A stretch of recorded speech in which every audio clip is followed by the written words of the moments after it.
중요한 건 워크 스터디 밸런스가 아닐까요? 안녕하세요, 윤차국입니다. 제가 2019년 대학교 2학년 때 처음 그림을 그리겠다고 마음을 먹고 벌써 4년이 지나서 목표로 해왔던 일러스트레이터로 일한 지 1년이 되었어요. 그런데 제가 요즘 제 일상이 그다지 만족스럽지가 않은 거예요. 분명 하고 싶은 일을 하고 있는데 왜 그럴까? 막 생각을 해보다가 제 생활을 찬찬히 되돌아봤더니 별게 없고 그냥 그림만 그리더라고요. 평일에도 작업하고 주말에도 틈틈이 외주 작업을 하면서 그림에서 벗어난 적이 거의 없었어요. 그래서 내가 지금 나이에 다양한 경험도 쌓고 친구도 만나면서 그림 이외의 분야에서도 삶을 즐기려고 노력을 했어야 됐는데 그러지 못했구나.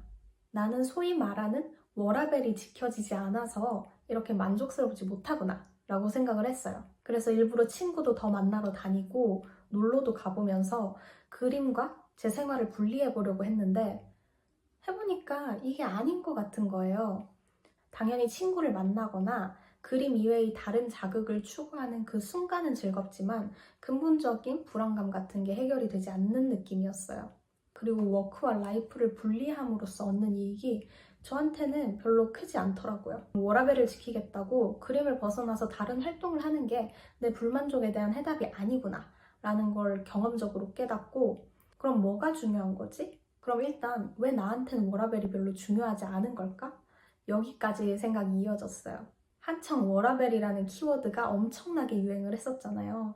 워라밸 지키는 법, 워라밸의 중요성 이런 다양한 컨텐츠가 생겨났고 그 이후에는 일과 삶을 뚝 잘라서 분리하려는 워라밸의 가치에 반발하면서 워크와 라이프를 결합할 수 있을 만큼 네가 좋아하는 일을 찾아라. 그리고 너의 일상을 네가 좋아하는 일의 능력치를 올리는 데 사용을 해라. 이런 류의 조언들이 이어졌거든요. 저는 사람의 성향과 가치관에 따라 워라밸을 지키는 것, 지키지 않는 것, 둘 다 좋은 삶의 태도가 될 수 있다고 생각을 해요. 제 친구 중 한 명을 떠올려 보면 그 친구에게는 일과 삶을 결합시키기보다는 분리하며 사는 방식이 더 잘 맞을 것 같거든요. 그 방식으로 그 친구가 행복하고 안정적인 삶을 살 수 있을 것 같아요. 그런데 제 경우에는 일과 삶을 분리하는 게 그다지 중요하지 않은 것 같다고 말씀드렸잖아요. 제가 왜 그럴까 생각을 해봤거든요. 근데 간단해요. 저의 우선순위가 그림을 잘 그리는 데 있기 때문이더라고요. 제 라이프 중 많은 부분을 그림 실력 향상을 위해 쓰고 싶은 사람이기 때문에 워크와 라이프를 결합하는데 거리낌이 없고 오히려 그림 발전에 충분한 노력을 쏟지 못했을 때 스트레스를 받았어요. 근데 저는 이게 저뿐만 아니라 그림 그리는 사람들의 일반적인 특징으로도 확장시킬 수 있을 것 같아요. 왜냐면 워라밸을 중시해서 직장에서 자기가 해야 하는 몫만큼 한 다음 직업 이외의 일상을 즐기려는 사람은 그림을 직업으로 택하지 않을 확률이 훨씬 높거든요. 소위 말하는 워라밸이 지켜지는 안정적인 직업을 택할 확률이 높기 때문이죠. 그런데 저처럼 그림을 직업으로 택한 사람의 대다수는 워라밸이 지켜지고 안정성 높은 직업이 존재함에도 또 그림 그리면 너 굶고 산다. 고생만 많이 하고 돈은 못 번다. 세상에 재능 있는 애들이 얼마나 많은데 너 아무것도 안 하고 그림만 그려도 걔네랑 경쟁할 수 있을까 말까다. 이런 반대 섞인 충고를 귀에 딱지가 않도록 들으면서도 그림이 좋아서 그림을 그리겠다고 한 사람들인 거예요. 그림이 좋으니까 업무에 쓰는 하루 8시간을 다른 곳이 아닌 그림에 투자하고 싶어서 그림을 직업으로 택한 거란 말이에요. 그래서 그림 그리시는 분들과 얘기를 나눠보면 그림만 너무 많이 그려서 우울해요 라는 고민보다 그림이 잘 안 그려져서 그림 슬럼프가 와서 우울해요 라는 고민이 10배는 더 많거든요. 그렇기 때문에 처음으로 돌아와서 일러스트레이터들이 저처럼 뭔가 삶에 만족스럽지 못하고 내가 제대로 하고 있는 게 맞는지 불안감이 들 때는 그림 실력 발전이라는 우선적 목표를 위해 충분히 노력하고 있지 못하기 때문에 스트레스를 받는 게 아닐까요? 제가 왜 이 생각을 못했냐면 얼핏 생각하기에 저는 제가 그림 실력을 높이기 위해 충분한 노력을 하고 있다고 느꼈거든요. 저희 엄마도 너 하루 종일 그림 그리잖아, 열심히 하잖아 이러니까 그런갑다. 맞아, 나 오늘도 그림 그렸고 내일도 그릴 거고 열심히 하는 거겠지? 이렇게 대충 생각을 했던 것 같아요. 문제는 일로서의 그림과 실력 발전을 위한 그림 사이에는 큰 차이가 있다는 점을 간과한 거죠. 외주 작업은 마감이 정해져 있고 클라이언트가 요구하는 방향성이 있기 때문에 다양한 시도를 하기보다는 내가 지금껏 쌓아왔던 것을 쏟아내서 완성하는 그림이에요. 반면에 연습 및 개인 작업은 충분한 시간을 갖고서 내가 현재 부족한 부분 혹은 강점으로 키울 수 있는 부분을 채워나갈 수 있는 영역이거든요.